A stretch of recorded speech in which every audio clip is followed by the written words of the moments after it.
Terminons cette édition à Vis-sur-Authie à la découverte d'un artisanat d'art, le tournage sur bois ou comment faire vivre le bois pour le transformer en objet, une technique ancestrale qui disparaît peu à peu.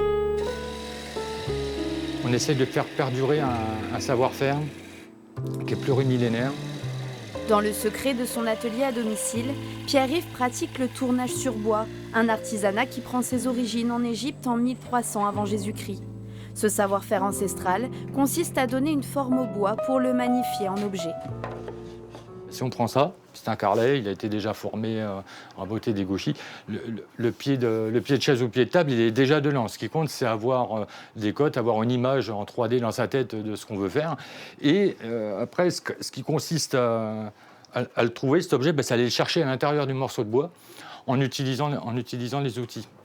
Placé sur un tour à bois, le matériau tourne à toute vitesse, permettant à l'artisan de lui donner vie grâce à ses gestes précis. Ici, c'est une assiette qui prend forme, l'une des pièces phares de l'atelier destinée à un usage alimentaire, mais la fabrication ne se limite pas à la vaisselle.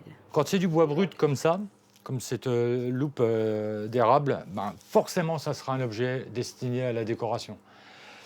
Reste à savoir l'objet qu'on va pouvoir en tirer, parce que là, vu comme ça, c'est pas évident. Avec sa femme, cet artisan créateur est tombé amoureux du bois et de cet art il y a 25 ans. Le couple a créé son atelier en 2010 avec la volonté de faire perdurer un artisanat de niche qui se perd au fil du temps. Il ne faut pas oublier qu'une richesse, quand on la transmet verbalement ou techniquement, on ne perd rien. Si je vous donne un objet, je vais perdre cet objet. Si je vous donne un savoir-faire, moi je l'aurai toujours et vous l'aurez acquis. Et là, le problème, il est là, c'est qu'il n'y a plus cette transmission qui soit naturelle. Dans leur boutique au fond du jardin, les plats, luminaires et autres objets de décoration sont exposés de manière à dévoiler leur singularité.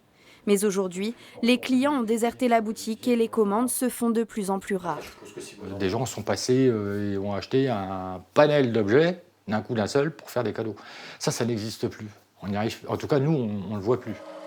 Dans l'atelier, le bruit du bois travaillé résonne encore, signe d'un amour inconditionnel du tournage, malgré les inquiétudes de voir disparaître un jour ce savoir-faire.